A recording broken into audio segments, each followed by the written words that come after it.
Halo sahabat cerdas, Assalamualaikum warahmatullahi wabarakatuh. Pada kesempatan kali ini, kita akan belajar pada tema 3, makanan sehat. Subtema 3, pentingnya menjaga asupan makanan sehat. Dan kita sampai pada pembelajaran keempat. Sahabat cerdas, sebelum kita mulai pembelajaran kita, jangan lupa untuk berdoa terlebih dahulu.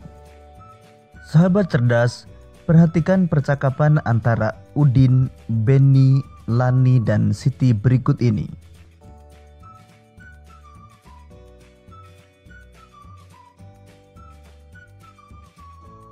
Aku tidak menyangka ternyata teman-teman kita memiliki beraneka ragam keterampilan yang luar biasa.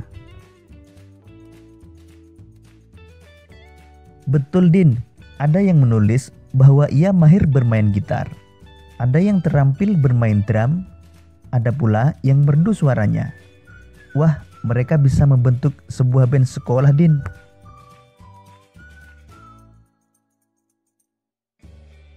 Seru sekali ya. Bayangkan kalau di dalam sebuah kelas, kita semua hanya terampil bermain drum, tapi tidak ada yang terampil bermain alat-alat musik lainnya, dan bahkan tidak ada yang pandai bernyanyi. Itulah salah satu kekuatan keragaman yang kita miliki ya Lan.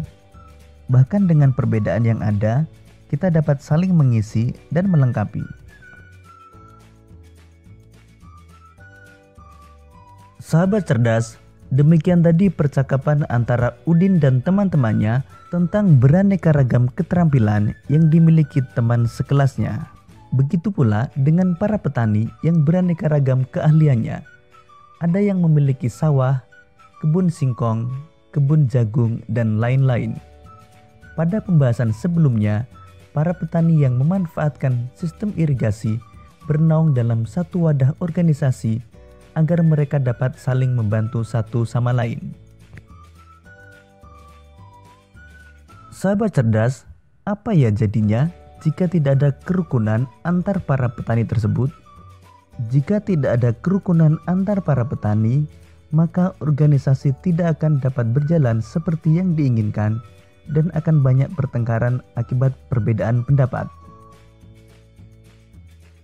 Apakah perbedaan yang terdapat dalam masyarakat memberikan manfaat bagi kemajuan pembangunan masyarakat tersebut? Jelaskan. Ya, masyarakat akan cepat berkembang karena adanya perbedaan. Perbedaan akan menciptakan ide dan solusi yang lebih banyak. Sahabat cerdas, sekarang mari kita baca artikel berikut ini tentang sebuah organisasi budaya yang mewadahi bakat seni kaum remaja di lingkungan masyarakat.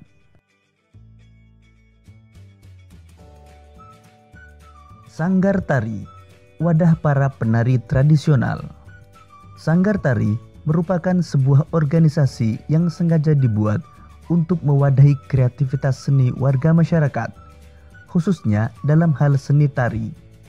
Disinilah tempat berkumpul mereka yang ingin mengenal lebih dekat tentang tarian tradisional khas daerah mereka. Sanggar Tari juga tempat berkumpul para penari di daerah sekitar yang ingin memajukan dan melestarikan budaya daerah mereka.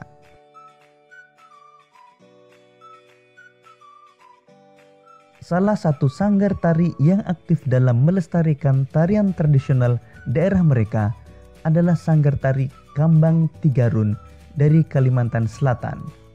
Sanggar tari ini memiliki misi menumbuhkan dan memupuk cinta budaya Nusantara, khususnya daerah Kalimantan Selatan, sehingga tetap lestari. Sanggar tari ini juga menciptakan berbagai kegiatan seni di lingkungan sendiri yang kelak dapat maju hingga ke jenjang internasional, sehingga dapat mengharumkan nama bangsa.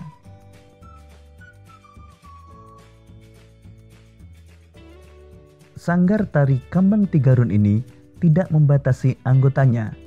Semua dapat menjadi anggota, baik itu mereka yang baru masuk ke dunia seni tari ataupun mereka yang memang sudah lama berkecimpung di dunia tari.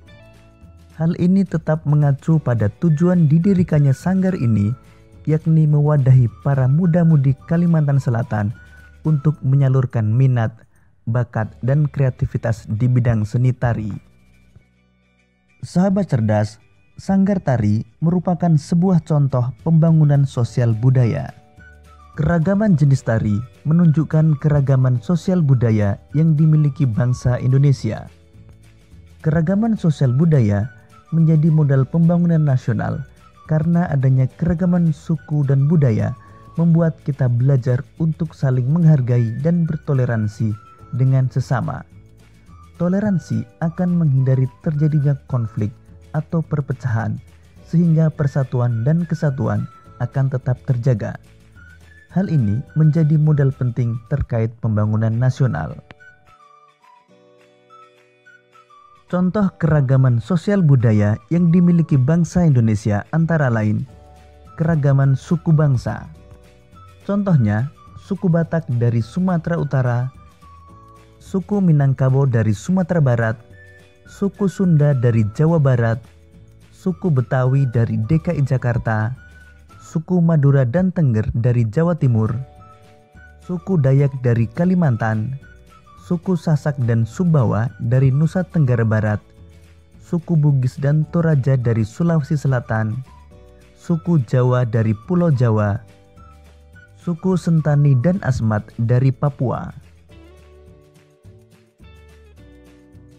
Keragaman bahasa, misalnya bahasa Betawi dari DKI Jakarta, bahasa Sunda dari Banten dan Jawa Barat, bahasa Jawa dari Jawa Tengah, Jawa Timur, dan Daerah Istimewa Yogyakarta, bahasa Aceh dari Aceh, bahasa Batak dari Sumatera Utara, dan bahasa Minangkabau dari Sumatera Barat.